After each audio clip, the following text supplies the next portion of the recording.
President Daly. Here. Vice President Headland. Here. Trustee Clements. Here. Trustee McNall.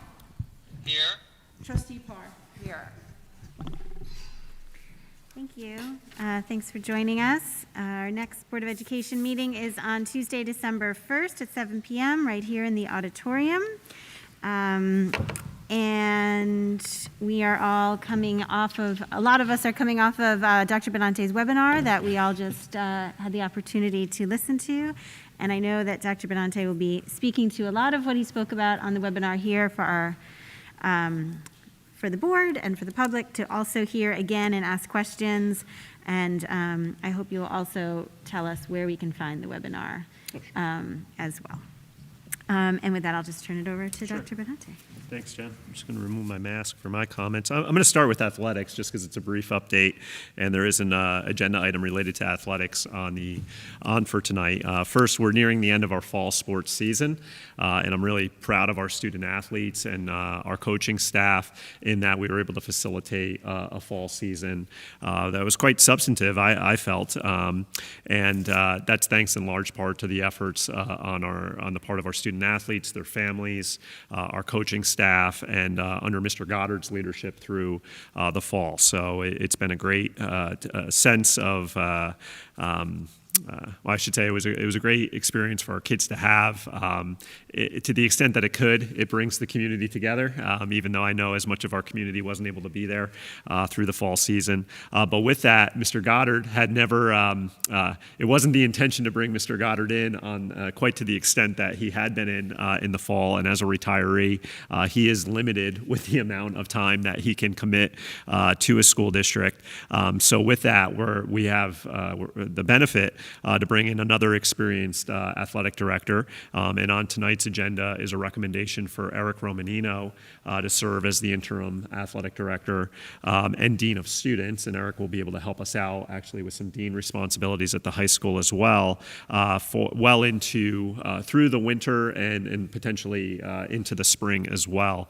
Eric brings a wealth of experience. He's another former athletic director of the year when he was with Beacon, and he's fulfilled a number of interim duties since his retirement. He's another retiree who didn't really retire, and we're going to benefit from having him on campus through the winter and into the spring. Dave and Eric are working very closely together. They'll actually be on campus together tomorrow just to talk about the transition and to work through that, and I expect this to go seamlessly over the course of the next month. There's still some things to be determined with winter sports. Basketball was just delayed again a second time until after the new year. So obviously the prospect of indoor sports taking place is a little different than fall, which is mostly outdoor activities, if not exclusively outdoor activities. So I would anticipate having more to communicate on that to the community at large in the coming weeks. And thanks to Mr. Goddard for his service. You know, we sent this letter out yesterday about the transition and probably didn't fully explain why Mr. Goddard was leaving, which we probably should have summarized. Like nothing bad happened. It's just he's out of time at this point. So we're going to miss him, but we look forward to having Eric. And Eric's been here once or twice already this fall just to get a sense of the space and the responsibilities associated with the position. So we look forward to meeting him. On the COVID update, so as Jen noted, we just finished up a webinar. I had a webinar with our staff yesterday, a webinar with our community this evening. We had about 240 participants on this evening's webinar, which I was really happy about. Turnout for those continues to be very good. So my remarks around this, because we are will be a bit extended, and I just ask for your patience. First, we're a public service, and we recognize that the community is trusting us to make informed decisions about our responsibility to our students and their education, but also as it relates to their health and safety, as well as the health and safety of our staff. And we take that very seriously. I think our team has since day one of this, and we've had good success, but we realize that it's complicated work. It continues to evolve. And as we now enter the winter season, it's evolving again in a different way. I do see it as our responsibility to keep our schools open to the extent that we can, as long as it's safe to do so. And I work very closely with our representatives at the County Department of Health Health, as well as Dr. Corsaro, the rest of our administrative team, to make sure that we're making informed decisions about doing that. But I start there. I think it's important for our kids to be in school if we can get them in school, and again, as long as it's safe to do so.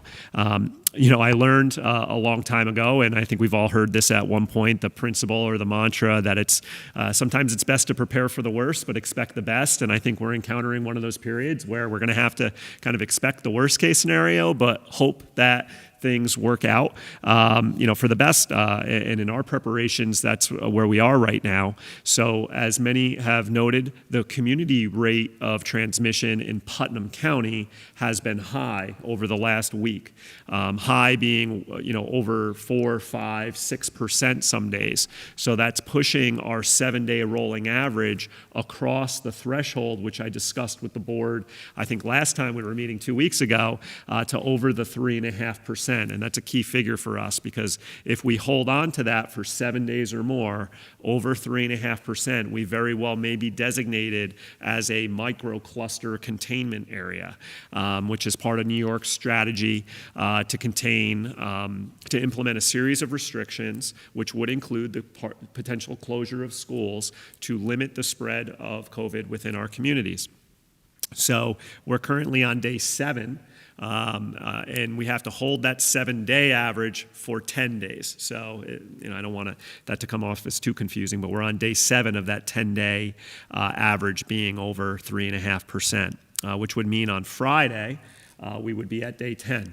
My observation has been the state will issue or designate new areas as yellow zones or orange zones on Monday. So usually every Monday there's a new release that comes out that has new areas of the state designated or coming out of areas that had already been designated. So I would anticipate, and this is the prepare for the worst, that very well Friday, Saturday, Sunday, Monday, sometime around then, we very well may be informed that we are in a yellow zone and we have to close our schools. So that's the prepare for the worst that I've been trying to convey to our staff and to our families now, that you should be prepared if you need to make childcare arrangements for your kids on Monday or Tuesday of next week, that you should begin to put those plans in place. My hope for the best is we're not designated as a yellow zone. We'll be here, and that our kids will be here, and we'll be ready to meet them and to facilitate teaching and learning on those days. Regardless, I think this is a direction we're heading in. Even if we're not designated as a yellow zone, it is clear it's happening around us. And the weeks after Thanksgiving, we very well may be in this situation. And it's my hope that it happens then and not next week. But we just don't know. It's unclear to us as the state applies this strategy whether they're going to designate a whole county or a portion of the county as a microcluster zone. We cannot get answers on that. The Department of Health has tried to get answers on that. I have tried to get answers on that. I'd like to thank our local officials who have tried to help me get answers on that, again, to be able to provide our families with advance notice and our staff with as much advance notice as possible. We just haven't been able to get clear answers. And thus, the need to say to families, you should be prepared for this to happen. I know at times like this and throughout this that often our community members have looked to our leaders, whether that be me, members of our board, our administrative staff, for reassurance in a time of uncertainty. And I can't provide a lot of reassurance right now. I can simply ask that we need to continue to do the right thing, which is distancing, wearing our masks, monitoring our own health and our kids' health, and making sure if we're sick or our kids are sick that they're not coming into school. I think we've demonstrated that with those principles being followed, we've had success. We've been able to maintain continuity of instruction for our kids now for the greater part of 3 months. So that's all I can say to our community is to continue to do the right thing, and hopefully we'll be able to continue to manage this with as little disruption as possible to our kids' experience within our school in the weeks to come. But that being said, we don't have clarity, we don't have answers on every detail related to this. We're in the process of figuring that out. Now, if we are a yellow zone, whether it be in the coming week or whether it be in the coming weeks, the state has indicated that they have the capability to provide us with the testing resources that are necessary to remain open. And they have certain criteria for schools to follow in order to remain open.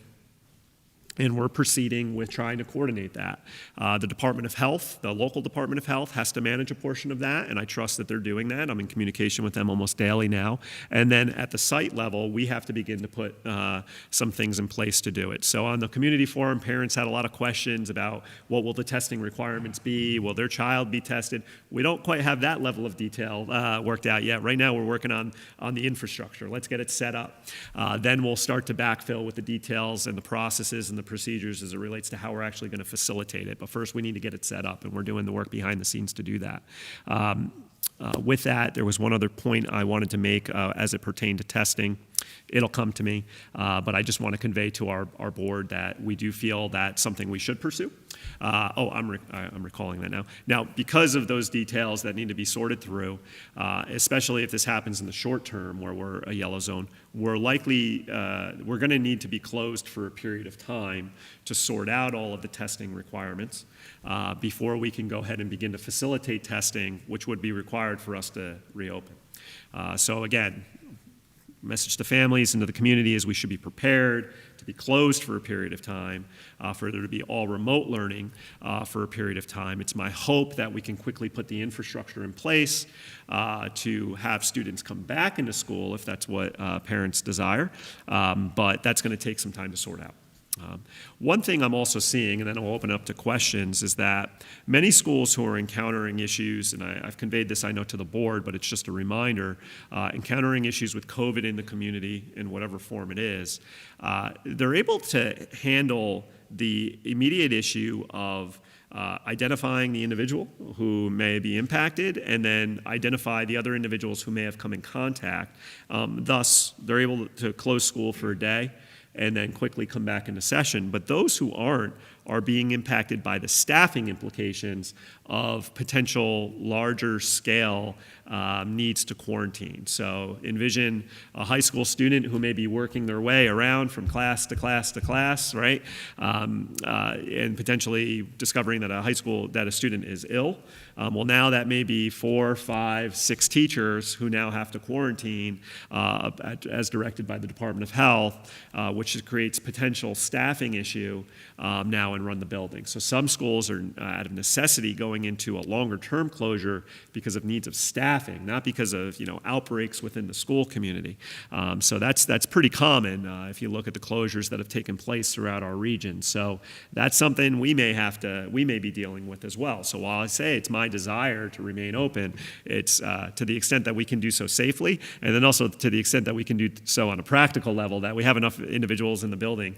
And something we're monitoring in the background, at what point does it become, is the quality of experience that our kids are having, will an all remote option actually be a higher quality experience for our kids than being on site if we get into issues with a lot of staffing concerns? So that's just the advanced planning that we're thinking about, these different permutations that could take place. And I don't say that to raise any anxiety or concern, but just to try to convey to the board and to our community that this is a multifaceted kind of dynamic issues as it plays out within your community. And, we're trying to do our best to anticipate what our needs may be and plan for them and control those factors, but there are some things that are outside of our control. And and we have to be aware of that. But we're being real diligent. I'm really proud of our team and the work that we're putting into this, and I'm really proud of our community because, again, I think, we've done a really good job within the school, but that's also predicated on a really good job being done outside of our school. And as I walk around our community, people are masked, social distance, people are following those, what I know are inconveniences, but as it comes to keeping our school operational, which I think is pretty important in a community, it's allowing us to remain open. And my hope is that we'll continue to be able to do so in the weeks ahead. So that's a good spot for me to pause and see if there's any questions from the board. What kind of financial impact is the testing going to have on our budget? No, that's a good question, Margaret. So I may, and I've lost track of who I've spoken to about this, so excuse me if I'm repeating myself, but we had actually been pursuing a testing option back in October through private vendors, if you will. And that was, it was going to be significantly, there was going to be a significant cost to that, upwards of $20,000 a week to facilitate a scope of testing that we felt was consistent with what the state guidelines were at the time. And it very well may have been cost prohibitive for us. Also, an issue we were encountering with that was no agency at that time, I didn't have a level of confidence that they could actually handle the volume of testing we were about to send their way if we wanted to establish that relationship. So as the microcluster strategy developed in late October, and I saw the scope of testing that was going to be required as part of it, I said, you know, if we end up as one of these yellow zones, we're not going to be able to open because we just can't do that scope of testing at the cost that it is. We're going to quickly, we might be able to do it once, but to the prospect of doing it in multiple weeks, you know, I just didn't think it was feasible, as did many other superintendents. What has changed is that New York State has indicated that all of the testing materials and supplies will be provided for free to school districts if you need them. So we're operating under that principle in our preparation that these materials and supplies will be free and that the state will provide them to us as they're indicating that they will. Through our liaisons at the Department of Health, they have indicated that in other communities that are impacted, have been impacted already, the state has come through with those resources. Now, the scale we're about to potentially encounter here, not just across Putnam, but in other areas throughout the state, because we are entering a time of the year where we knew rates were eventually going to increase. You know, we'll see if that continues to hold true, but my hope is that it is, because the state has indicated that they have the capability to provide us with those materials. What in turn we're responsible for is training the staff who would administer the test, and also the county Department of Health has to establish itself as the entity in which we would facilitate the testing under them at the site level. So the staffing would be our costs. Potentially. Our nurses have indicated that this is something that they would be interested and amenable to doing.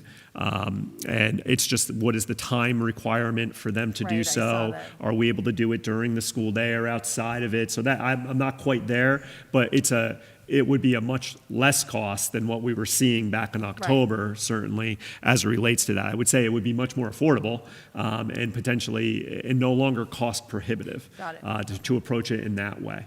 Okay. Thank you. Yep. I actually do have a question. Yep. I know it came up on the Zoom, and there are a lot of detailed questions that we have not worked through, Yes. and I appreciate that. There was a question that made me think of another one. There was a question about communication of test results to students, and I know that is a detail that we don't know. Do we have any indication as to whether there are HIPAA or privacy Absolutely. issues and controls? Absolutely. So anytime we have information like this as it relates to a child, it's medical information. It's, there's a level of protections that we have to have in place for ensuring it's the safety, for lack of a better term, with those data. So again, in the background, those are the level of details. We're now handling confidential medical information about children and about our staff. So we have to make sure that we have procedures in place for the handling of those data and to make sure that it's secure. The notification piece of families, I don't envision being too laborious. It's a rapid test, so literally you could sit there and wait for the test result. It's a 15-minute test. And that we just haven't talked about how we want to facilitate that. You know, do we want families to wait to get the results right there? Are we going to call them? Who's going to call them? And go through all of that with them. That's some of the details you heard me allude to. But also importantly, it's how we report. We have to report that data.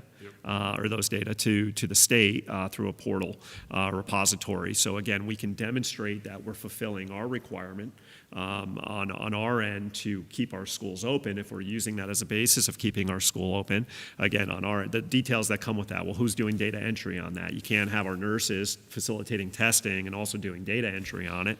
What other admin staff or admin support staff are available to do it? What is required? It is a fine level of detail just seeing the portal that we have to include as it relates to that. So that's going to take some time to make sure that there's a uniform reporting mechanism so the data we're reporting is accurate, it's reliable to the state. So again, those are the level of details that I'm thinking about, but the data security is something that's going to be really significant. Okay, great, thank you.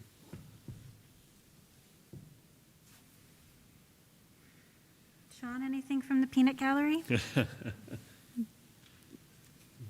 Oh, you're muted. He's muted. Did I mute you? No, you didn't. I muted myself. Oh, okay. No, I like everybody else, listened to Phil speak before this, but I know some more information is coming, so I'm eager to also attend the next meeting with the PTA, I think on Wednesday. Could be a whole different meeting by then. I know. Webinar 2.0. You got a little more today than the staff got yesterday. The PTA will get a little bit more. Now, every day we're making progress, and we'll continue to do so. Does the board have any more questions for Dr. Benante? I'll just share that I am continually impressed by your stamina and your perseverance Oh, thank you. and mostly positive attitude. Mostly positive. Mostly positive. I'm working on that. It has been a long haul. I don't think any of us thought, I surely didn't, that we would be still here at this moment. Thank you. So I thank you for your work, Thank you. and I encourage you to keep it up, Thank you. because No, it looks like we're going to be in it we're for a gonna be little doing it while for a longer. longer. So thank you for your work. We said early on, it's a marathon, not a sprint. You know, the team and I talked about this. It's now an ultra marathon or one of those, desert runs that are 100 miles It is way long. beyond a It's beyond a marathon. marathon at this point. Like I a know mud that. runner. Just as long as there are no hallucinations, That's like a mile 8. Yeah, whatever we're running, it's not a marathon. In the March meeting, when John asked the question, how long could this last? And you said, well, they're talking maybe 30 days. And John, your face was horrified. And I was like, I'll never forget. I'm thinking, wow, 30 days is a long time. And your face just dropped. And I thought, well, here we are. And here we are. Here we are. Okay, great. So we will We'll transition with that. I transition. just did want to mention Shanna Siegel, who was on the call with me this afternoon, is our liaison with the Department of Health, and I just wanted to acknowledge for the public, Shanna serves as our Department of Health school liaison. So she liaises with the other superintendents in the county every Monday since I believe it's April. We've been meeting with Shanna, so she's been with us every step of the way. I envision sometime whenever it is down the road, when we're beyond this, we'll have a special board meeting where we'll thank, like the heroes who helped us behind the scenes on this, and there are many. But tonight, I just, you would have seen Shanna on the call, and she is one of them. She has advocated for information for schools. She's answered our questions. More often than not, she has the answers. We're just at this point where, we don't have the answers at a local level. They're held at a state level. So I just wanted to thank Shanna, and I also wanted to thank over the past week, Nancy Montgomery has been really helpful in helping in liaising with other state official offices, Sandy Galiff's office, and also the regional liaison with Governor Cuomo's office. Again, just attempting and helping us trying to get answers to questions that we have as this may impact our community. So again, there's a number of individuals, and now's not the time to thank every single one of them, but over the last 2 weeks, or last week in particular, those are two individuals that I just wanted to thank because they've been readily available and definitely advocating for Haldane. And we need their help, thank for them. sure. So with that, Jen, if we can transition Yes. to our workshop topic for this evening. So Ms. Leah Horn is going to present this evening and provide a technology update to the board. So Leah is going to come on up, and I'm actually going to turn the TV screen on and get out of the way. And I've asked Leah for this presentation just to provide an overview of the board. The technology now has played a critical role in our ability to facilitate continuity of instruction. Leah is going to provide a broad overview of what's occurred over the last 8 months in our work in technology. And again, behind the scenes, Leah's played a critical role in making sure that we have continuity of instruction set up for our kids back last spring and continue to have it set up through this fall. So I know you'll have questions for Leah, and Leah, I'll turn the TV on for you, and then we'll turn it over to you. Thanks, Leah. Yep. Yeah.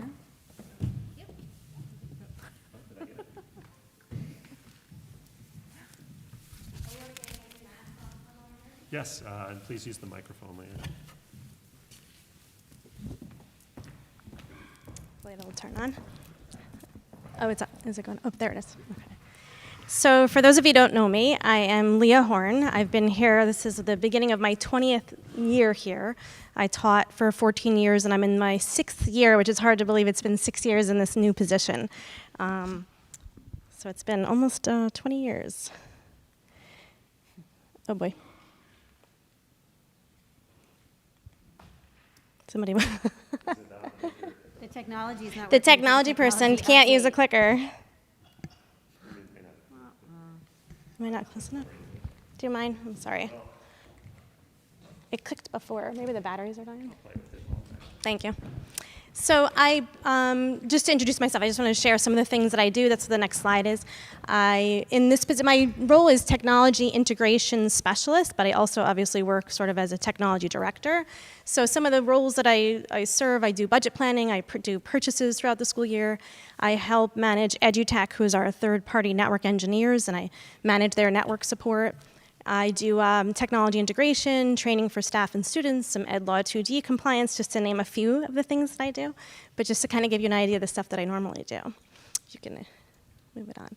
Okay, so I purposely chose this theme, by the way, because this theme kind of spoke to me. As soon as March started to roll around and we started to see what was happening in the news, we started to have to think on our feet, and we had to come up with different ideas of how we were going to get instruction to happen at home. So I loved this theme because to me it's about coming up with different plans, possibly throwing out some of the ideas, lots of, going back to the drawing board to figure out what the right step was. So as soon as we started to see what happened, we were only one-to-one in the middle school. I don't know if you guys realize that. 6, 7, 8 had Chromebooks that they took home, and they were one-to-one. But K-5 and in the high school, it was sort of a hybrid experience. Some students had them. We had a lot of carts. And immediately what I realized is we needed to break down all the carts. We had to break them down, and we needed to assign them to students and staff and get them out and about. So that's the first thing we started to do, is break down our carts. We then immediately started to realize that district staff needed to be able to have laptops and remote access. So they needed what are called VPN connections to be able to do payroll and access some of the documents that they'd normally access. And then I, thank goodness, kind of realized immediately that if I don't get my hands on some of this inventory and purchase immediately, I knew that we were going to be in trouble. So I went to Ann Dinio almost immediately. I think the purchase date is March 12th, literally. March 12th, I reached out to Ann and I said, we need hotspots, I need a Zoom license, I need more Chromebooks, and we got to buy our desktops for next year, because if I don't buy them in March, they're not going to be available next year. We need to buy our Chromebooks for next year, because if I don't buy them right now, they're not going to be available. So thankfully, we were able to figure that out. We had those ordered and sent to us. I think they were on campus by February, so that was a beautiful thing. So those are kind of some of the things we did to prep. Once we went out and we were remote, the next step was like, okay, so we got Chromebooks out and hotspots out to most of the students, but there were quite a number of students who still didn't have the Chromebooks and hotspots they needed. So principals took on a lot of that themselves. They handed out Chromebooks. They drove to people's houses. We had hotspots on lunch buses and Chromebooks on lunch buses. I don't know if a lot of people realize that.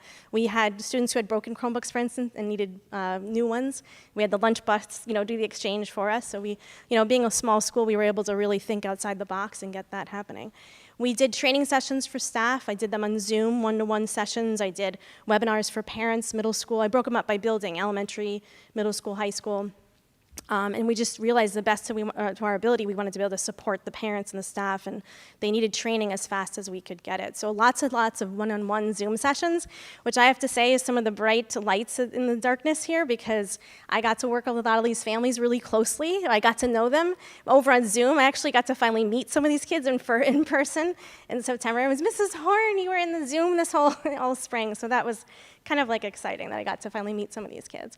And then I built a website, just a very brief website to kind of put a bucket of our resources. So I could say to staff, hey, that instructional video you need, it's on this website, it's right here. So those are kind of some of the things that we did. Okay, so then by June, now it's summer, and it's like, okay, so what do we need to do to get ready for the school year? And so we sort of went into overdrive of collecting all the Chromebooks, literally sanitizing them, and then wiping the hard drives, getting them reassigned to students and staff. One of the biggest pieces, we were very lucky. I was in the process of switching our internet service. We had LightPath. I don't know if you remember that. We were LightPath for about 3 years.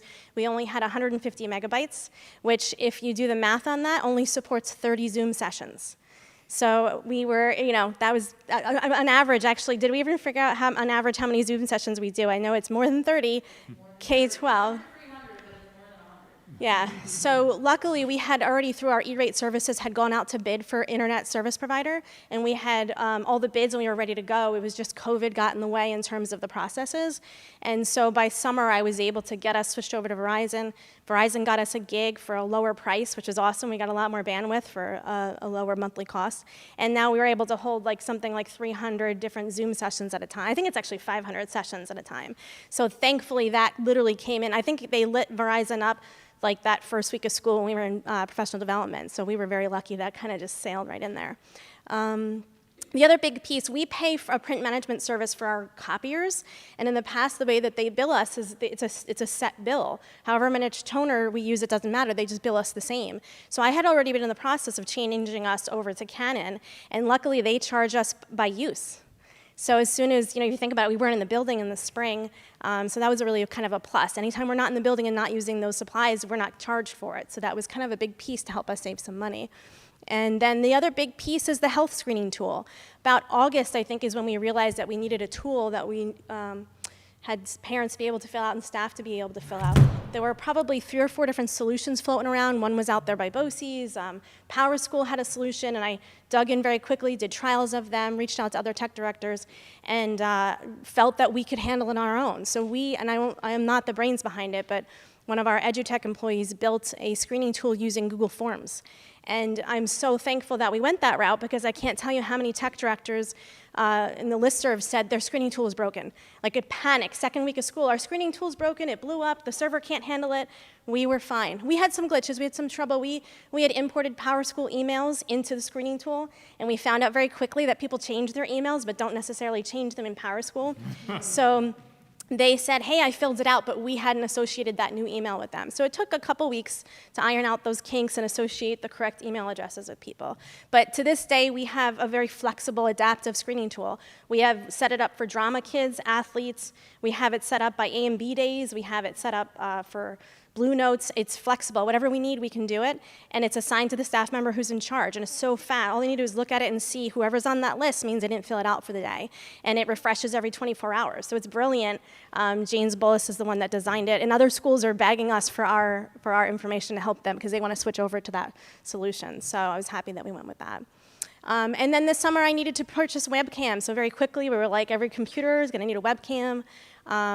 Needed laptops for the staff. Chromebooks are tough for the staff members in terms of Zoom and just the size. Our Chromebooks are 11 inches, and as you can imagine, full-time an 11-inch Chromebook is a little bit tough when they're teaching lessons, they have Zoom sessions. So we quickly found some refurbished laptops. They're working beautifully. We also offered some faculty members to be able to purchase them for personal use, because their own children needed them. So we did a little bit of that. We had maybe 15 staff members back in the summer purchase laptops for themselves, for their own kids, and we purchased some for them.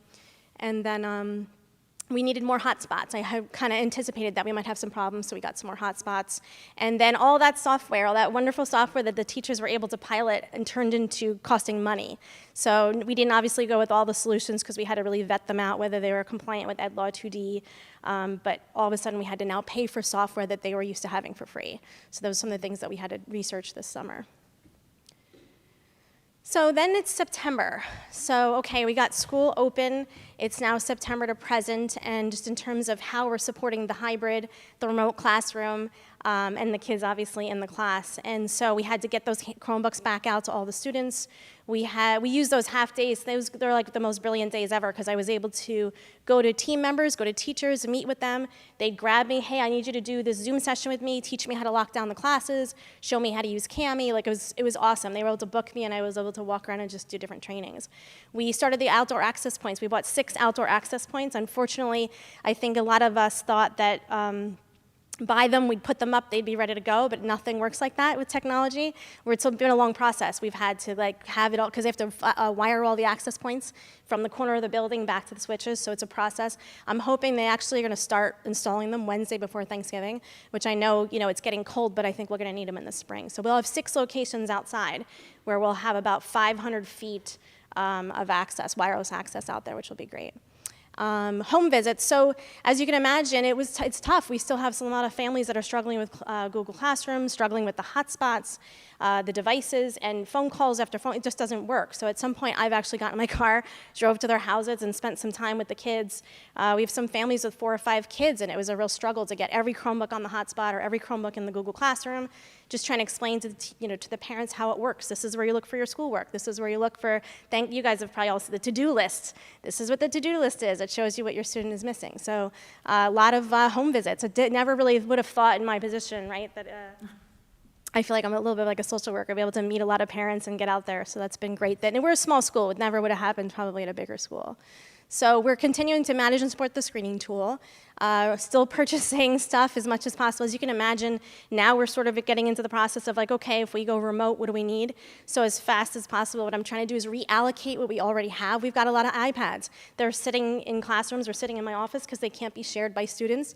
So I'm getting them out to staff so they can use them with a stylus. They can do math problems. From a Zoom session, they can just share the iPad.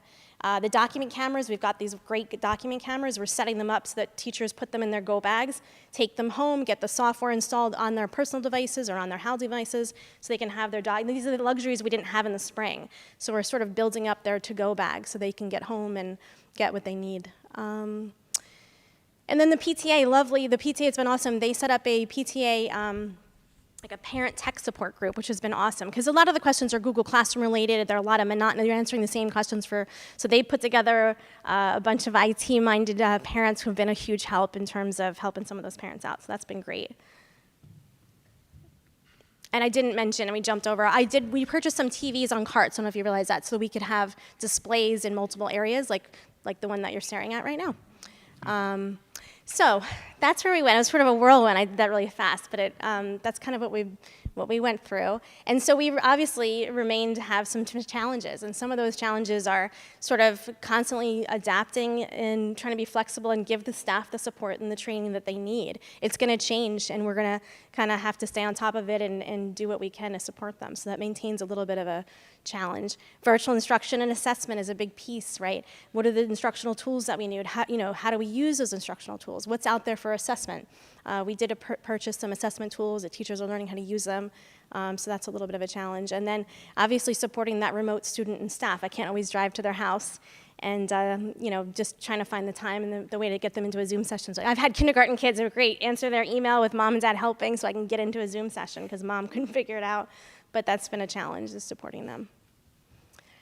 So I put this quote up here because I think it's always important to kind of see the light at the end of the tunnel if we can. So when it rains, look for rainbows. When it's dark, look for stars. So Oscar Wilde was an Irish poet. And I felt like, okay, so we've been through this. We've jumped through a lot of hoops and we've worked really hard. What can we learn from this and what can we see in the future? And so some of the positives, I read some of these articles discussing that they're starting to see that students are exhibiting 21st century skills. They're starting to show agency and resilience and self-regulation. Kids are kind of staying on task and know what to do, and they're getting their homework done, and their technology skills especially. It's interesting, we've always struggled with trying to make sure we've got technology integration K-12. Where is it? Where are they learning this? Where are they learning that piece? And it's always been a struggle trying to get in there. Yeah, guess what? I don't think that's a problem anymore. I think that we've got technology and curriculum have become absolutely interdependent. You know, the fact that PE classes now have a tech component, I think that's a great start. You know, we're able to have that built in. And then we've got a lot of new in technology. These teachers have learned so fast, and there's so many awesome tools out there that I'm excited about the continuity of those tools and learning how to use them to the best of their ability. So those are my rainbows and stars that I wanted to kind of share. So in terms of purchases, I wanted to just sort of identify how different our purchases have been just for COVID. So on a typical school year, I spent about $30,000 on Chromebooks. That's just replacing 3 years worth of Chromebooks, so to speak. And by the way, when this all started, a Chromebook that we purchased was about $190, $180. Today, that exact Chromebook is $240. So they've gone up quite a bit. But so we've had to buy a lot of Chromebooks, the webcams were expensive, hotspots, laptops, the touchscreen TVs. We've had to get, you know, normally we can wait and sort of order things I order like usually like maybe 4 or 5 a year, but we had locations that now had classrooms in it where people needed displays, and it was, you know, we had to purchase them. Extra iPads so that we could use them for the teachers and the screening tools, the access points. I ordered some more extra document cameras. These things are really key for the teachers, especially the math teachers, because they can write on them and share them in the screen. And then obviously some of the extra software that we've purchased. So it's a big total, and it's rising, unfortunately, because it's not going away. As you know, even as we speak, trying to prep for going remote and making sure that people have the devices that they need. So it's been a big impact financially. And that was it. I had 2 articles that I had kind of shared, if this gets shared. One was talking about how, you know, kind of pulled from the 21st century skills and some of the things that students are now exhibiting. And, you know, there's a lot of information out there regarding the positives. There are some positives that we can glean from this crazy environment that we're in. And that is it. Does anybody have any questions? Thank you, Leah. Can I ask you a question? Yes. So do you have any idea yet, and maybe at some point you will and you may not have the answer now, how many kids we lose to technological glitches during class? I don't have any data on that. It's a great question. And technological glitches are a struggle to identify sometimes, because sometimes it's Zoom. It's so hard. It could be Zoom. It could be their Wi-Fi. It could be our Wi-Fi. Right. We had some issues a couple weeks ago with our network. For 2 or 3 days, our core switch is a brain of our network, and it was malfunctioning for 2 or 3 days, and it took EduTech a long time to try to figure out what it was. And when they finally figured it out, since then, there's no wood to knock on right now, but since then we haven't had any problems because they identified it. But it's a great question. I don't know the answer. We'd have to survey them. Anybody else? Yeah, you mentioned that sort of in a normal year you'd spend $30,000-ish for our Chromebooks. So I'm assuming that we're making a big, the snake swallowing the elephant this year. Yeah. Does this put us on a new plateau okay, so we have a new technology infrastructure base that now we're going to need to maintain for very good reasons year over year, but that annual replacement cost is base plus X now. Yeah, it's sort of a ripple effect. The more Chromebooks you get, the more you have to replace every year, because you really don't want your Chromebooks over 5 years old. Once they're beyond 5 years, they're just too much support. And I guess instructional technology is a question. How much of it will we maintain? You know, is Zoom something that is with us for the rest of our lives? And Zoom's expensive. So I do think that there's some pieces we might be able to let go of or change to free stuff. But in terms of the the other piece is we've refreshed a lot of our technology at this point, and we'll be able to build in a little bit more time to have to refresh again. I won't have to buy as many Chromebooks next year because I refreshed sooner this year. So, but it is a ripple effect. It's definitely going to affect future purchases. And so that was probably the wrong way to ask my questions, because I asked the sort of silly question first, but I'll ask a more interesting question now, hopefully. The silly question was how much money we're going to spend in the future. I guess the more interesting question is, like, strategically, what has this done? It sounds like it's forced a pivot to one-to-one, K through 12? Yes. Okay, so we're 1-to-1, and that's, I guess, an expectation going forward, or at least a baseline that we can expect to continue, and for all the benefits. What has it done from the software and, like, instructional use of technology in the classroom? I mean, there's obviously a lot going on because you have to manage virtual, but how do you think about what this has forced on us and what opportunities it provides going forward? So for sure, it has forced, like Google Classroom, for instance. This is our 6th year as a Google school. I don't know if you realize we switched to Google 6 years ago. So prior to March, I don't think every teacher was using Google Classroom to the ability they're using it today. Okay. We see every single classroom, K-12, every teacher is using Google Classroom. So all of their lessons are built on there and the resources are on there. So I think that's not going to go away. I mean, it's, works wonderfully. The kids can be independent with that piece, so I don't think we're going to see that go away. I think some of the other instructional pieces, even the assessment pieces that we purchased, paper and pen, it's now online, immediate gratification. Teachers can grade it down there. Would we go back? In some respects, paper and pen's important, don't get me wrong. Math in certain lessons, paper and pen's important. But I think that some of the technology we've purchased is going to replace old practices. Okay, all right, thank you. I guess I want to bring up the issue of one-to-one. So we're not really a one-to-one school right now because a lot of students are using their own devices. So let me just to clarify, in the high school, 9 through 12 is the only building that has the option to use a personal device. We allow the high school students to bring in their own devices and use them in school. 50% of the high school is one-to-one. 50% use their private personal devices, correct? And I don't guess I knew that, but then every child K through 8 has a district Yes. supplied device. Yeah. Yeah. I mean, I guess I would question whether we would really need to stay one-to-one after this. I think we are now, and there are good reasons for that. But, and I think one of the things that I don't know if we've talked about was we had made so much of an investment in technology and really been working on this from a while, really starting with Brian Alms. I mean, the first one-to-one initiative was when Pete and John were in the 10th grade, right? So they were 15, they're 22 or 23 now. So 7 years, that's not that long ago.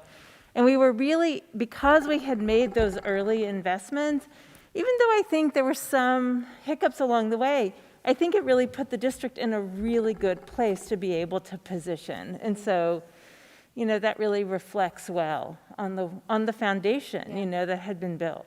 The other big piece I think to point out is Smart School Bond Act. I think without Smart School Bond Act, we wouldn't have had the infrastructure to support what we're doing right now. Right. We ripped the guts out of our infrastructure 3 years ago, and we have fresh switches, access points. Yeah. We are good to go, solid. So I think that's a big piece too. No, I mean, this isn't what we expected it for. I mean, I think that the hope for educational technology was that it could be used to enhance what was happening in the classroom. I mean, this isn't what we anticipated, but because we had made those investments, not just of money, but of resources and time and developing expertise, I mean, I think the district was really in a very, very good position. And invested in the budget. That's the other piece. The budget absolutely. supports what we need, right now, prior to COVID. Peggy, just a question, because I want to make sure I understand what you're asking, or with your point about whether we want to go. Is your question about whether we should be one-to-one, whether we should have the computers available for every student who wants them, or whether the district should be using computers in a shared mode?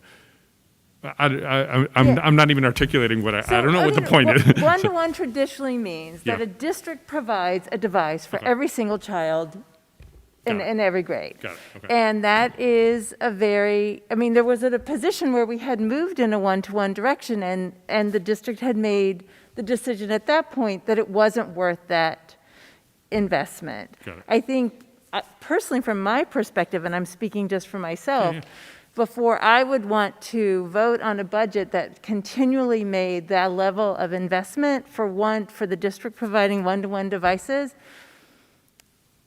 I personally would have questions about that. At the same time. Sorry, just to follow up what you're saying, it's like a kindergartner, for example.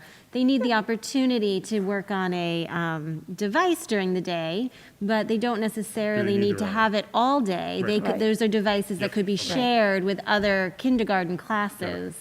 So it's not that Peggy's saying, correct me if I'm wrong, that somebody doesn't need any student won't need the ability Right. to work on a device, but the one-to-one aspect somehow implies that they Yeah. need to have it only them all day, Yep. their individual device. Okay, So got it. prior to COVID, K3 shared devices. They had shared carts, which was more than enough, and it was perfect. Yeah. Right. 4 or 5 really needed their own. They stayed in the classroom in carts, but they really used them a lot. So, but I agree with you. K3, I mean, maybe things are different after COVID in terms of how they're using them, but that's how we were historically. Got it. Thank you. I was just wondering, anecdotally, Doug, if you could speak to what you've observed as it relates to John's question with your classmates and connectivity and potential disruptions, and also on the days when you're tuning in or logging on, have there been a lot of connectivity or disruptions potentially? And I know it's anecdotal, it's not necessarily representative of what everybody's encountering, but what's your experience been with that? Yeah, what I've encountered basically, it's a lot of the issues are more so for with students at home, their Wi-Fi having issues, or sometimes Zoom does malfunction. And there was that like 2 to 3 day period where a lot of the Zooms were just canceling out, and us at home That was would the switch actually issue. Yeah. the Zoom calls themselves would stay on, but only the teachers would leave. So then like one of the students would become the host, and we'd just be like, oh, okay, I guess I'm the teacher now. So yeah, and then there are like a lot of mic issues sometimes. Most of the time it's students at home. Got it. With that are So happening. if I hear you correctly, students at home, and you're attributing it to maybe their own Wi-Fi issues within the home, or connectivity issues, we'll just say, Right. within the home, as opposed to that. And then a lot of it's like, like the mic that they're using, it all depends. Like some Right. students in some classes, the teacher's like, oh, I can't hear you. Some students are too loud. It's kind of like, it's more so the student individually than any actual like infrastructure issues within the school. And I don't know about others that work from home, but there have been some real issues with Optimum. Like I don't know, like for me, it's like 3:30, 4 o'clock, like everything, like it just stops, but really pretty often, because I'm on video calls all the time, and there are some problems, but it's great to hear that for the most part, things coming out of the school are really solid, Yeah. Yeah. Well, I think we need to put Leah on the warrior list.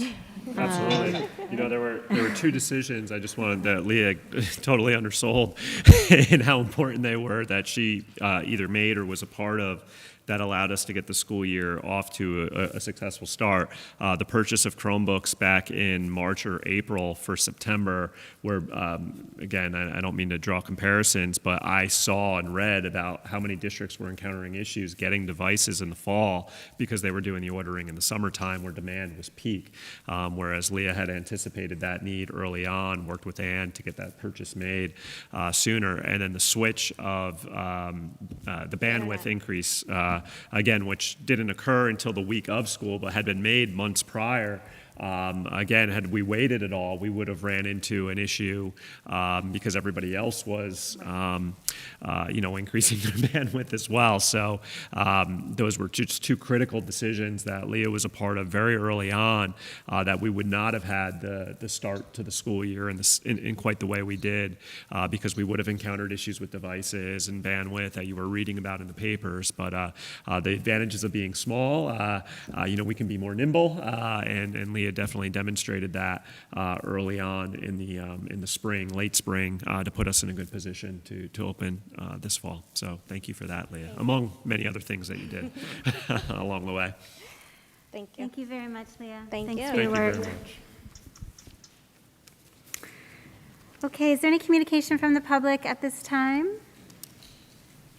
All right, we will move into our information reports. So I will turn it over to Mr. Donahue to share with us. Thank you, President Daly. To start, in the wake of the election that occurred on November 3rd, shortly before that, the Haldane High School had a mock election, and it's interesting to see how the results from that compare to the actual presidential results. So the results from that are that Joe Biden won in the high school with 67.6%, as opposed to Donald Trump receiving 27.5% of the student votes. And then other answers were Hawkins, West, Jorgensen, Obama, and then blank. So that was less than 5% of the votes in the high school. In terms of the 18th Congressional District, Sean Patrick Maloney won with 71.5% of the votes. and then Shelley Farley had 22.2% of the votes, and then Scott A. Smith had less than 7%. And Karen Smythe versus Susan Serino, Karen Smith had 64.3% of the votes, as opposed to Sue Serino having 31.9%. And then Sandra Galiff beat Lawrence Chiuli by, she had 73.2% of the votes, while Lawrence Chiuli had 26.8%. So it's very interesting to see how That's very those. consistent along party lines. Yes, it is. It's very interesting to see that with the students. Thank you for that. Yep. And then the other topic I would like to touch upon is the food drive that the high school has worked in conjunction with the middle and elementary school and to organize food drive. Each grade is assigned their own actual item, non-perishable item, and the leftovers will be donated to the Phillipstown Food Pantry, which I've coordinated with Mrs. Richter, who runs it, and that will happen on Wednesday, the day after Tuesday, the 23rd. Yeah, I'll say that as a parent, I actually really appreciated the, kindergartners bring this, first graders bring that. It really gave some direction for a food drive. Right, and it also helps us not get too much of That's one item right. and too little of another. Yeah, I thought it was so smart. Casserole.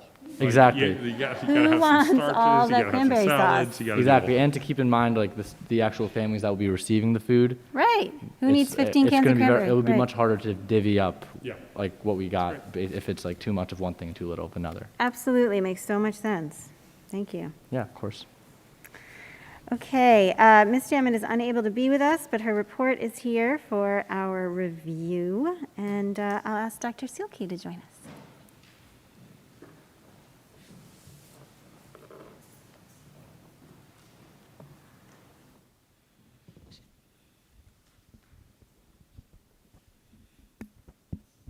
Good evening. Testing. Thank you. So, good evening, everyone. In my board report, I talk about movement and how the middle school is still up and moving, even though the temperature is turning colder. And also that our parent-teacher conferences are going to be virtual this year. But a new exciting project has developed since I submitted my board report. And this is a project that's being done in conjunction with Haldane and the PTA. And it's called Haldane's The Connected Project. So in the world that's become so disjointed due to the pandemic, the idea came up for art installation that would symbolize our unity.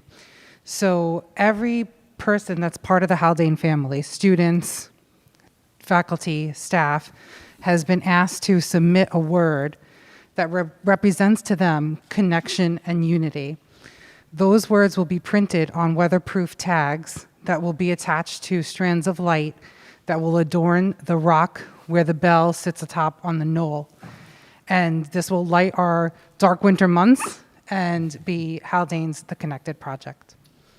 That's so beautiful. Did the board members, were they part of the, I know I was, but I'm also a parent. So I was just wondering about Peggy and Margaret. I didn't get one. You might want to include them on your Haldane family list. Yes, I'll make sure that it's sent directly to you. Thank you. So nice. It's via a Google form, so you'll. Great. Thank you. Ms. Sniffen.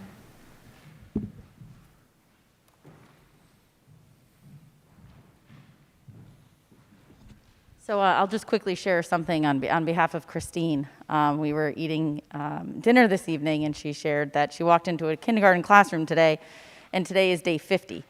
And so day 50 of kindergartners being in school when you're doing a math lesson is a big deal, when you have 5s and you have bundles of 10. And so today is day 50 with students, day 54 with staff. So I think that that's a wonderful thing to celebrate, and I enjoyed hearing and bringing me back to kindergarten as Christine shared that.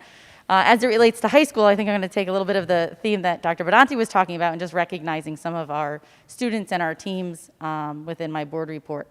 Our boys soccer team yesterday won their first regional game.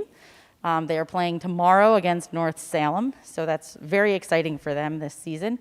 Unfortunately, our girls did lose today, and they played North Salem. They lost 3-0. I'd also like to recognize both cross-country teams were league champions again this year, so that's super exciting. And we had one girls doubles tennis team that made regional play as well, and that was Caroline Nelson and Mairead O'Hare. So congratulations to both of them.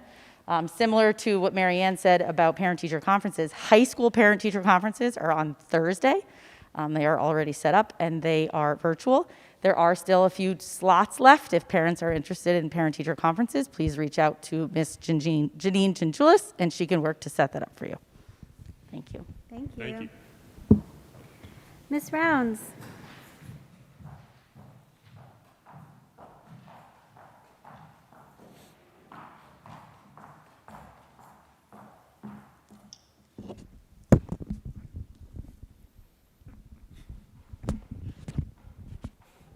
Good evening. It is on?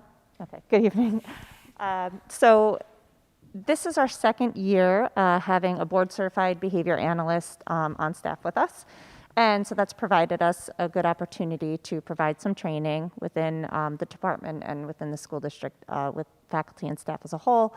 A lot of times that training comes one-on-one in the classroom with specific cases, with behavior management issues where she's pushing into classrooms. On conference day earlier this month, she was able to facilitate a training for our teaching assistants on behavior management. And it was a nice little glimpse into what a board-certified behavior analyst does in terms of looking at the antecedents of behavior, and then looking at the behavior itself, and then looking at what are the consequences of behavior to be able to analyze the behavior as it happens and intervene. And one of the big things that came out of the discussion is that behaviors are learned much like academic skills are learned. So that's how we should be treating behavior in school in terms of teaching students behaviors that are socially appropriate, modeling behaviors that are socially appropriate, and then reinforcing those behaviors when we see them occurring day to day.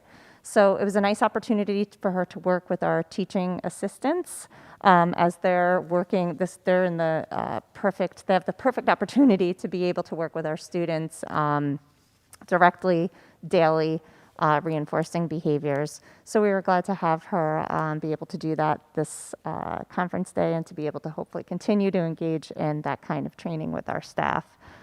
Our school psychologist, Nicole Snook, has begun sending out her self-care newsletter to faculty and staff, and she's titled it Psyched for Life. So this year, this month, I should say, she focused on what is self-care, why is it important, and practicing yoga for self-care. So we anticipate that every month she'll have a different theme for faculty and staff. Nice. Thank you. Mr. Walsh.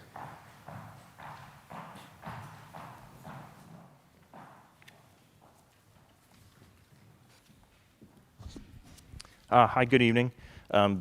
Facilities team took advantage of Superintendent's Conference Day to conduct training. BOCE's regional safety team conducted training for the custodians in terms of PPE and chemical hygiene safety, so it was great to take advantage of those services that they provide. Also throughout the month, we conducted lead water testing, the state mandated lead water testing. We got the results about a week ago. There are several areas throughout the district that tested higher than the state threshold. So now we're moving forward to the remediation phase of those fixtures. Any fixture that tested high was a hand washing station. It was not a drinking fountain or anything of that nature. So remediation includes posting signage, flushing protocols. Then we'll move forward with any retesting. We'll keep everyone advised as to what those results are after the retesting. In terms of capital work, we did open up one project earlier this month. It's a painting project, miscellaneous painting services throughout specific areas throughout the district. We're still reviewing those bids and the contractor, ensuring that we have proper paperwork and assurances before we make the recommendation to award. That being said, this is the second revision that we open up bids for. The first revision was posted earlier in the summer. We rejected those bids due to the bidders pool. Just a point of note, when we rebid the project, we took out one of the scope of works, which was painting of the locker rooms. That scope work came in at about $11,000, and we elected to do that work in-house, and we did it for about $1,500. So I'd like to just thank our crews that did that work. They did a great job, turned out very nicely. So that's all, unless there's any questions. I have some questions. I'm anticipating some questions from the public about the lead testing. So the last time that I remember hearing the reports of this, is a couple of years ago. And it was a similar situation in that there were higher lead levels in places where folks typically wouldn't drink. It would be hand washing. The remediation was undertaken, including signage. So my question is, there have been these locations in the past. There are now locations now. What, and if you can't answer this today, that's fine, but I do think that these are questions that, again, that the public will have. But like where there is lead that's higher, what will be the district's plan for continually making sure that there is adequate signage for remediating this over the longer term? So again, I don't expect answers for this right now, but again, I do anticipate these questions could arise. Well, just to comment, I haven't done the analysis to determine what was high on the 5 years ago to what was high this time. But I guess one of my points is, if there was something high 5 years ago, there probably should have been signs there all along, and we just want to make sure that that happens. Sure. There are signs posted, and we have posted signage for anything that did turn out high. And speaking with the consultant, I think they're seeing this throughout the state, that there's a lack of water flow than what is typical due to coronavirus or lack of for here in the district, we have fixtures that are not being utilized due to social distancing. So they're seeing testing come up high due to the lack of water flow just within buildings. And that's something that they're just seeing. But we'll go through the protocol, whether it's keeping signage posted, keeping engineering controls such as flushing throughout the years as a mitigation procedure, or whether it just is replacing fixtures as needed. Great. And I just want to speak to something I've noticed that Tim does with his staff as it relates to, I guess, kind of establishing a standard operating procedure. I know you're doing a lot of that right now as it pertains to cleaning, Tim, but the deliberate nature in which you try to establish a review of particular areas of the school to ensure that because we have different staff at times who are responsible for cleaning an area. Tim, I know, tries to assign consistent staff, but part of the process behind that one is that there are written protocols for areas of review, so almost like a checklist. You got to ensure A through Z is being done in this area each day, which would also include health and safety signage as it relates to the operation of that particular area. That will help ensure that we know when we're leaving an area each day that it's in accordance with what Tim has established needs to be in place after each day. So, sometimes signs fall off. Or they disappear, maybe someone takes it down for whatever reason. That the protocols Tim establishes, accounts for that now, that when our staff are reviewing those areas, that it's left essentially the way that it needs to be left for health and safety reasons, which would include uniform signage on things like this. Yeah, I guess that is sort of, I didn't really know the right language to put it in, but something like, will there be it sounds like it would be a good idea for there to be a protocol established related to if there are these areas, is it on a monthly basis, is it on a quarterly basis, just to review to make sure that everything's still in place, because I'll be honest, I'm the kind of person that takes a drink of water out of it, kids are probably better at this than I am, but I would get a drink of water out of us, and again, these could be in places that children don't even have access to. But again, just trying to anticipate what some of the concerns might be. Thanks. Thank you. Thanks, Peggy. Okay, we're going into our consent agenda minutes. May I have a motion, please? So moved. May I have a second? Second. Is there any discussion? Peggy, did you want to speak to the policy committee minutes? I did. So I think there's some, we might want to pull these off the agenda and just review them a little bit, or off the agenda for this time, and just review them a little bit more carefully to make sure that and I take responsibility for this because I actually approved these minutes, but to make sure that they accurately represent our process, which is that the committee right now, and actually we never say anywhere in these minutes adopt. What we do say is accept, but I understand where there might be some confusion between those terms. What the policy committee is doing right now is reviewing draft policies in the manual, making sure that the administration and other staff have had a chance to review the policies in the manual, and making sure that the policies in the draft manual are up to date in advance of adopting the policies. The only policies that the board has adopted at this point are the policies that we review and actually vote on in these meetings. What the policy committee is doing, again, is just reviewing the draft policy manual, but I do understand that the minutes right now say accept, and we probably could just make clear that we're Well, it says they accepted, that it tells Megan to strike out the other one. That was the part that concerned me. but that is what we're doing. I mean, but that particular piece right there is what the policy committee is doing, is where there are policies where we're getting recommendations. But the committee can't strike out the policy. The board has to No, but put we're the policy talking in place. specifically about, correct me if I'm wrong here, Peggy, we're talking specifically about the policies that we shifted from the from NISBA to Erie BOCES. Right. But we're doing so within the context of the draft policy manual. Right. We're And it's not all in doing the so with the actual operational policy that's in place. So from an administrative standpoint, the policies that are currently in place are all the policies that have been adopted by the Board of Education, that are posted on our district website.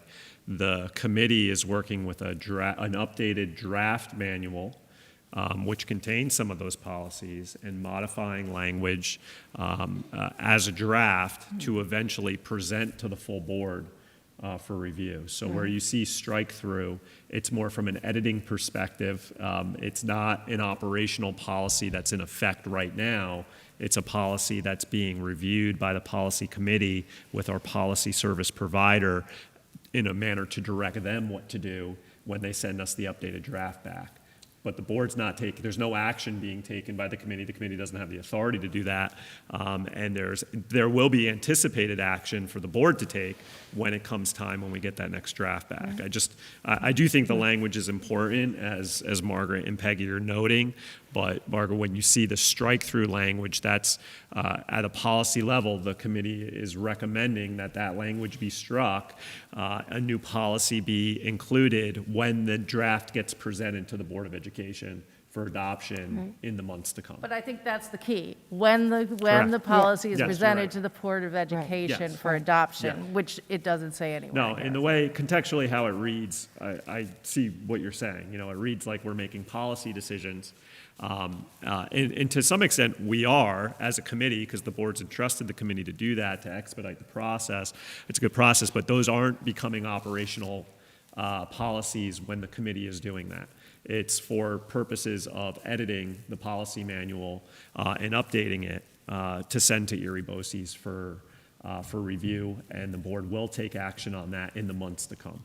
Right, so I just think that needs to be clear Yep. in the minutes, so 10 years from now. No, you're absolutely right, and it's a really good point. And I also just want to share that these three policies that are in here as being noted as making some shifts to, these are, I believe we've talked about this at our meetings prior, but these are the NISBA, we have the NISBA policies, and we're shifting them to the Erie BOCES policies. They are laws, so substantially they are identical.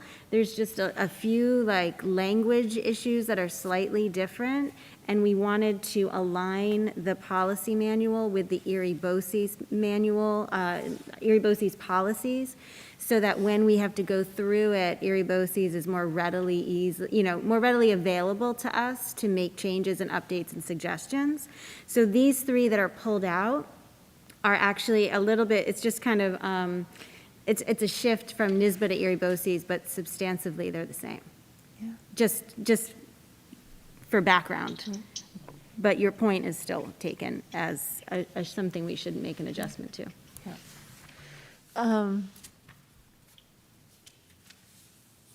Yes. So should we pull these let's pull these and redo them. Yeah, I just think it needs a sentence that No, says. I think you're absolutely right. I agree. Good point. That it's going to be approved by the board, because, like I said, 10 years from now, You just it's read going to it. look like you guys did it Right, without asking anybody, and you're not going to want that. right. No, absolutely. But I do think it is important to note that the board is instilling, a significant amount of confidence in the policy committee right now, which I think we're totally capable of fulfilling, because it's taking us weeks and weeks and weeks to go through this, and there's a way in which, I mean, certainly we can make available to you this, the document that Megan refers to in the notes, or that the notes referred to, the minutes referred to. I should know the name, but where we're keeping track of every single policy and any policy that's been changed. I mean, that's a document that we can certainly make available to people. It's going to represent, hundreds of pages of policy that the committee will have made some decisions about when we present the full policy manual to the board. Right, but eventually we'll get them, but that's not what Right. this, as an independent document, that's not what this reads as. Right. So it just needs that extra sentence that says, I think we this want will all to say become part of the integrate. document sent to the board for approval at a future Board of Education meeting. Yeah. I agree. Yeah, and we could talk about, instead of accepting, we could talk about integrating, integrating into the draft or Just something word like choice, that. yep. Absolutely. Yeah, incorporating, yes, incorporating, I like Yeah. that word, incorporating. Okay, good. So we're taking out G2. Any discussion about the other items? All those in favor? Aye. Okay, consent agenda, financial. May I have a motion, please? So moved. Second? Any discussion? All those in favor? Aye. Consent agenda, personnel. May I have a motion, please? So moved. Second? Any discussion? Dr. Benante, do you want to? I just want to mention I-1, which is a supplemental memorandum of agreement between our school district and the Haldane Faculty Association. We've had a few points along the way in our continued management of the COVID crisis and our work with staff where we've had to make some modifications or come to short-term agreements with the Faculty Association to handle any staff-related need or anticipated staffing need, and that's the case here where our contract does not currently provide for an unpaid leave provision. So we wanted to establish some parameters for that with the Faculty Association in the short term. This does sunset at the conclusion of this school year to account for a need that at least one faculty member has encountered and potentially more could as we continue to work through a very unique school year. Okay. Any questions? All those in favor? Aye. Aye. New business, CSE, CPSC recommendations. Ms. Platt? Be it resolved that, upon the recommendation of the Superintendent of Schools, the Board of Education hereby approves the recommendations of the Committees on Special Education and Preschool Special Education as presented. May I have a motion, please? So moved. Second? Any discussion? All those in favor? Aye. Aye. Budget calendar draft time. Oh my gosh. So I believe this is just here for our information, for our review. We're not making any decisions about this evening. Dr. Benante or Ms. Dinio, do you have anything you'd like to bring to the board's attention? Only that it's following a similar format and model as we followed last year and I believe the year prior to that. So assuming that model and structure worked for our board, great.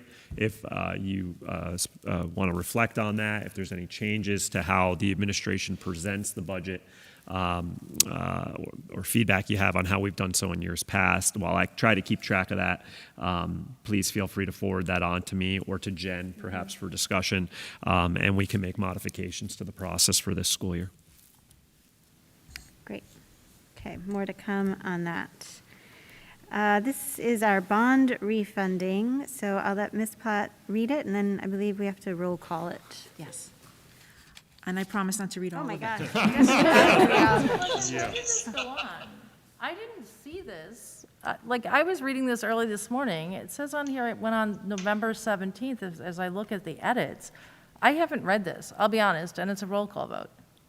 And I'm not recalling. I know, when did we put the resolution on the agenda? I put it on last week. What day? Today's Tuesday. It was on the day For our we had our draft meeting. review? It was on when we met. Because I didn't see it this morning.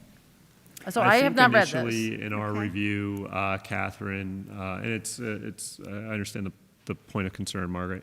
I don't know if we had the full resolution when we first reviewed it, just because I think the length of it would have stood out to me. So Yeah. was there a point where we maybe included the full I resolution? put the full resolution on after our meeting. Yeah, We at some went to point Thursday, right? Last Now, Thursday. Just, and again, if we want to hold or still proceed with the roll call vote, I just want to make sure the background's established that we've refinanced our debt obligation because the interest rates were more favorable at this point.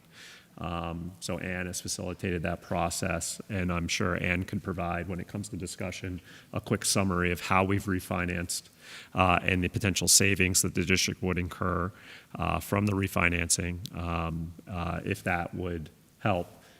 If you'd prefer to wait to read the entire resolution, we can talk about that as well. But I think Ann's prepared to speak to the process and the potential savings for the district tonight, if needed or desired by the board. Well, I think we should continue on, and when we get to the roll call vote, Margaret, if you're not comfortable voting, I think it would also be okay for her to abstain, correct? We don't need, I Absolutely. mean, we don't need you're right? We could still have a majority. Oh, because Sean's on. Because Sean's Sean is here, on. Sean's on. Yep, okay. right? So Yes, so we need 4. we should just Yes. need 4, so that would still be okay, I think. That way it can get moved along. Yes. Is that- are you comfortable with that? I don't need to hold it up, but I'll be honest, I have not read this. Okay. I didn't see it. Okay, thank you. So, Ms. Platt? It is. Whereas the Haldane Central School District at Phillipstown, Putnam, and Dutchess Counties, New York, issued school district refunding serial bonds 2012, and whereas it would be in the public interest to refund all or a portion of the outstanding $5,995,000 principal balance of the 2012 bonds maturing in 2021, and thereafter by the issuance of refunding bonds pursuant to Section 90 or Section 90.10 of the local finance law. Now therefore be it resolved that the Board of Education of the Haldane Central School District at Phillipstown, Putnam, and Dutchess Counties, New York, adopts the refunding bond resolution. Thank you. May I have a motion, please? So moved. Second. Great. So, Ms. Dinia, would you like to join us for a little discussion and share any background?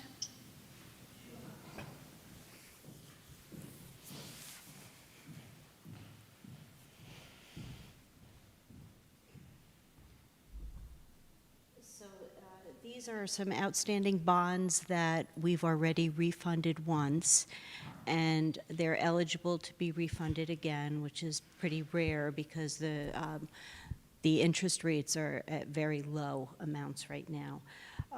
So it's refunding this is not going to extend the life of the bonds any farther than they would have been anyway. They're maturing in 2031, and refunding net of costs to do this is going to save the district about $315,000 over the next 11 years. It's about $30,000 a year. Sometimes it's a little more, sometimes it's a little less. And That's basically it. It's just refunding at a lower interest rate like you might do with a mortgage. Great. Any questions?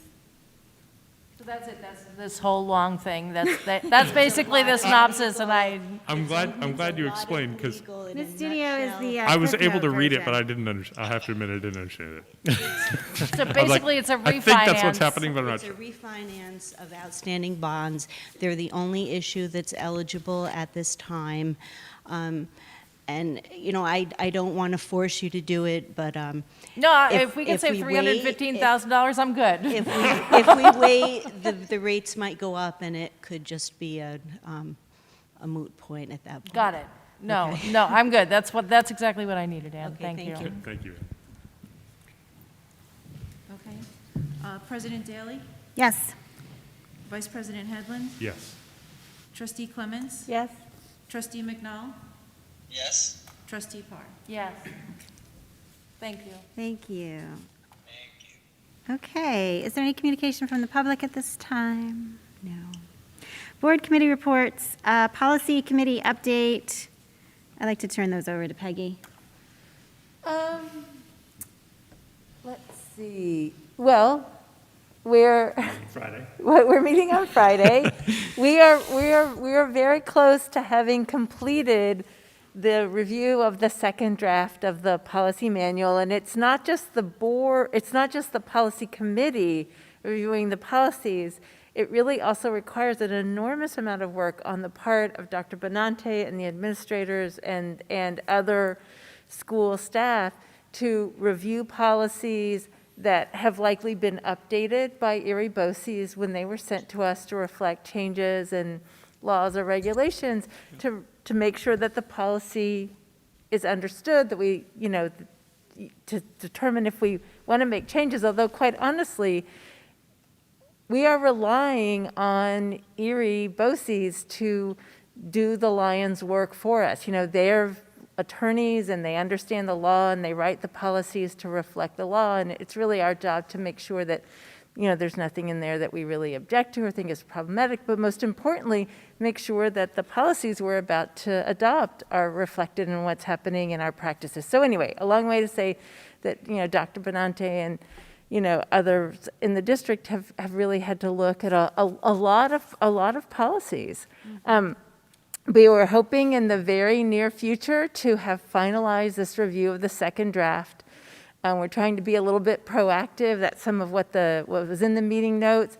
Really trying to incorporate in this draft when we send it back to BOCES, policies, newer policies that reflect, to incorporate into the draft, newer policies that reflect more recent changes in laws and regulations so that we really can get to a manual that we can adopt in its entirety, that is, you know, easily accessible to the public, and that really is an up-to-date policy manual that we're working from. So that's what I would say. Yeah, great, thanks. Westchester Putnam, we had a meeting last week, and I find it continually helpful to be able to talk to other board members, mostly board presidents or board vice presidents, that are all dealing with the same craziness that we are dealing with. It helps me feel like we're not alone. It also helps me feel like we're doing a really good job, because I'm hearing some of their war stories, and I know we're not supposed to compare, but we're doing a good job. And that's great, and it feels very supportive that we're all in this together. There was a issue last year at one of the board meetings where there was a anti-Semitic comment made, and it spun into the organization feeling like they really needed to develop a code of conduct, basically. And we spent a lot of time at our last meeting fine-tuning all of that to be placed on their website as a statement of collective commitments that we all adhere to.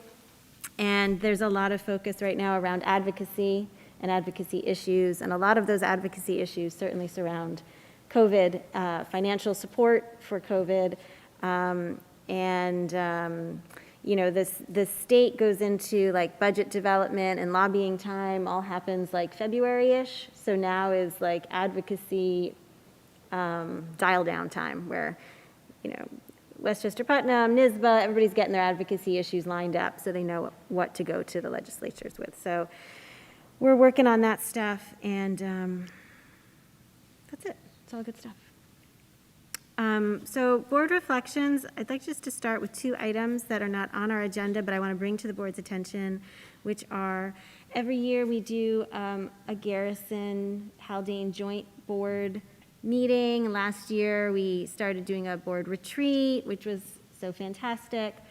The board president and I know Dr. Benante and Mr. Albano spoke, and we decided that this year we could maybe forego it.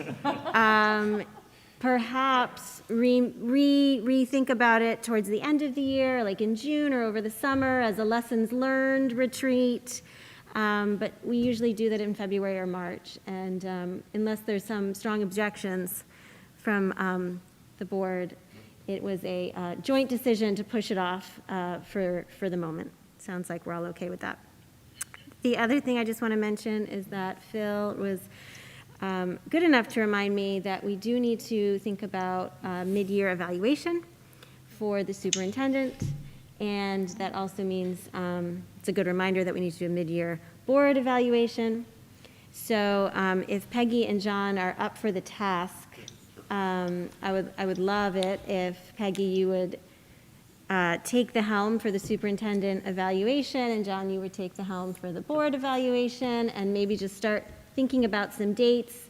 I know that Dr. Benante's evaluation is supposed to be completed by the end of December, so we might want to set up some time at one of our December meetings to get that moving along. But the mid-year one is an informal. It is informal. Informal. It's just a check-in. But it's not a write-up. But we do need, you know, to set aside the time and make the date. And so Dr. Benante has time to prepare anything he'd like to share with us, and we have time to prepare questions, and we set aside the time. So Peggy, if you don't mind, I'll leave that in your hands to coordinate and let us know, and the same with you, John. Thank you very much. Okay, anybody else have any other board reflections that are perhaps more fun than mine? Business reflections? I do just want to reiterate something that I said during Leah's presentation. I mean, I do really think watching, as difficult as it was, watching how smoothly we were able to transition, and I know smooth is a weird word to use right now, but how smoothly we were able to transition to remote learning in the spring. You know, I work with school districts all over the country, and I know we see it in the news as well. I mean, we were so fortunate that the district had laid that groundwork. We didn't know, I mean, again, I think we were wanting to do something different with it, and I anticipate there are still hopes for technology integration that really, you know, supports instruction in the best way possible, and that's a continuous improvement type goal. But the fact that we were able to transition so smoothly really does reflect such an important foundation that was laid. And I really want to thank Leah, you know, for all the work that she has done, all the work she's done since then. Again, we were just really very fortunate. Yeah, I do think so. I would just like to reiterate something I think you mentioned at the beginning, Dr. Benante, and people have mentioned sort of all the way along, but obviously we are where we are and been able to have the success that we've had, both due to the planning and execution of the administration, the staff, the maintenance, bus drivers, everybody. But I would like to reemphasize and re-communicate that the participation and support of the community in maintaining health and social distance guidelines enables this community to function. So I would like to thank all the parents and all the students that I see who are masked up and doing social distancing, because it enables this school to continue to function for everybody, which has incredible knock-on effects for parents continuing to work in a regular schedule, students being able to get lunches in a regular schedule. So thank you to everyone who's helping all this work. Dr. Benante, anything you'd like to share? Just a quick thought, Jen. I was in a meeting with a superintendent, a group of superintendents some time ago, and a superintendent south of us, high needs district, was sharing the number 56. And he said that's the number of days his students will have in-person instruction by the end of the school year.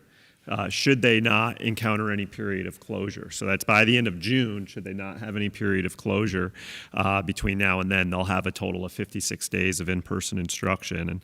And for us, as Julia mentioned earlier, we're on our 50th day, and I'm thankful for that. It's a period of being thankful, right? But it's also a time, as we encounter Thanksgiving, to think about generosity and to think about those who are less fortunate and don't quite have perhaps the resources that we have at our disposal. So I just thought that was it was an interesting point of reflection. And again, I've been wary of comparing, but it demonstrates the inequity that exists within our public school systems. It really worries me, and I'm certainly, again, as I've said, proud of what we've been able to do here, but I'm also very mindful that what we've been able to do is incredibly difficult for other communities. So, as we enter hopefully a period of thanks next week and give thanks to our friends and to our families, but we're also mindful that of the communities that aren't quite able to do or provide what we've been able to, and we also have thoughts to how we can support them through this. So just with that, I want to wish our board a happy Thanksgiving next week, and also our community a happy Thanksgiving as well. Thank you. Okay, I'd like to make a motion to go into executive session to discuss matters made confidential by FERPA. May I have a second, please? Second. All those in favor? Aye. Thank you. We will not be coming back.